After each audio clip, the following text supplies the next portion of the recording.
Chapter 27. I woke the next morning feeling a lot better than when I'd gone to sleep, but Devon wouldn't let me out of bed, at least until after Alexis checked on me. Can I at least have something to eat? I reasoned. I'll heat you a couple of slices of pizza, if that sounds good to you. He kissed me on the top of the head before sliding out of bed. That'll make a good start. I pushed myself up until I was sitting, leaning against the headboard.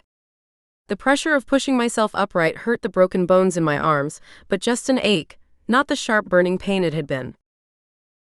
Here, Devon tossed a shirt at me. You'll want this.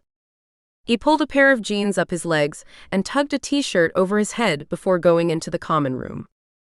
He returned a few minutes later carrying a plate. Here, he handed me the plate. I warmed them for you. Alexis is ordering some breakfast from room service, and if that's not enough, we can go out later. She'll be in to check on you in a few minutes. That's fine. I took a large bite from one of the 3 slices he'd brought me. I was just finishing the pizza when Alexis knocked softly on the still open door and came into the room. How are you feeling this morning? She asked cheerfully. Not bad, all things considered. I set the empty plate on the table beside the bed. Actually, I feel a lot better this morning. That's good. Let me check on you real quick and see how you're doing, then we can get on with the day.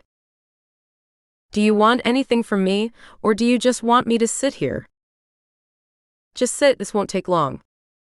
She sat on the edge of the bed beside me and held her hands to either side of my arms, not quite touching my skin. She closed her eyes and held still for several seconds before dropping her arms and opening her eyes.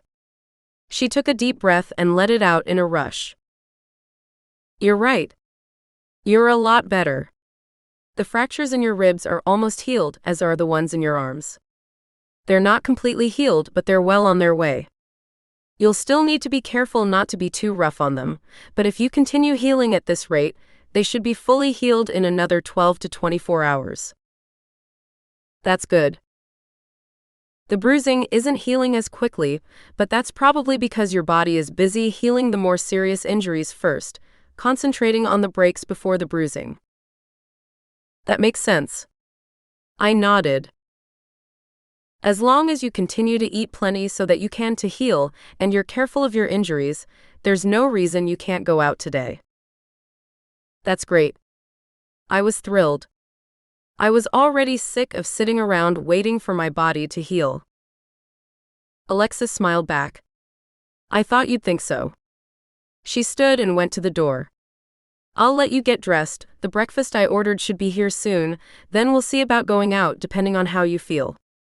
She pulled the door closed, leaving me alone in the room. I threw the blankets back and slid my legs off the side of the bed. Pushing myself to my feet, I found that my legs were a little wobbly, likely from the amount of energy I'd burned through the night before. I steadied myself on the headboard until my legs steadied, then quickly took a shower and got dressed for the day. I chose a long-sleeve sweater to make sure the violent purple bruises on my forearms were hidden. I paired it with some jeans and a pair of comfortable running shoes, not that I planned on running, but I wanted to be prepared if something happened and I needed to. I went into the living room and found that room service had gotten here while I was dressing. I joined the others at the table. Did the shower help? Devon asked. Tons. I said brightly, determined to hide that I was still a little tired. I was already sick of sitting around, and I wanted to get out of the hotel. Though I could use some help with my hair after breakfast, if you don't mind. Alexis gave me a look that said I wasn't fooling her, but I hoped she wouldn't interfere. I was getting restless and I needed to get out. Of course. He set a plate in front of me. Once you're finished, I'll get the brush and we'll figure something out. I smiled back, my mouth too full to answer. After we finished eating and Devon had brushed out my hair and pulled it back into a low ponytail, we went for a leisurely walk through the area around the hotel. We went to a nearby park and enjoyed the little bit of open space. We were lucky while we were at the park, and what seemed like the perpetual gloom we'd seen so far cleared, letting the sun shine through. I was thrilled to feel the sun on my skin, warming me from the outside in. We hadn't been out more than a couple hours when my stomach started growling. "Hungry?"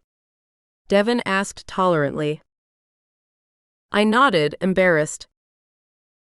"Me too," he whispered, making me feel better. Alexis smiled. "You're healing, you should expect it. I'd be worried if you weren't hungry." We started looking for someplace we could eat, and soon found a small restaurant just opening for the day and stopped for brunch. I had the feeling I was going to be eating full meals several times a day until I'd healed. We'd ordered our food, but it hadn't arrived yet when Alexis's PCD rang, startling me. I almost jumped out of my seat at the sudden noise and tried to calm my speeding heart as she answered. I heard a man's voice on the other end of the call, but I didn't try to make out what was being said. That just struck me as rude. Alexis spoke into the communications device with mostly "yes sir" and "no sir" responses, and only spent a couple of minutes on the call before disconnecting. "That was Ridges," she said. "He has something to talk to us about, and he'll be at the hotel in 2 hours." "Any idea what he wants?" Devon seemed concerned. Alexis shook her head. "He didn't say, just that he needs to talk to us. Nickie in particular. 2 hours should give us plenty of time to finish here and get back to the hotel," I said, eyeing the waitress as she approached with a large tray full of plates. "That's what I figured." Alexis leaned back as the waitress started serving our food. After eating, we walked back to the hotel for the meeting with the Aniquitos, taking our time and enjoying the continued sunshine.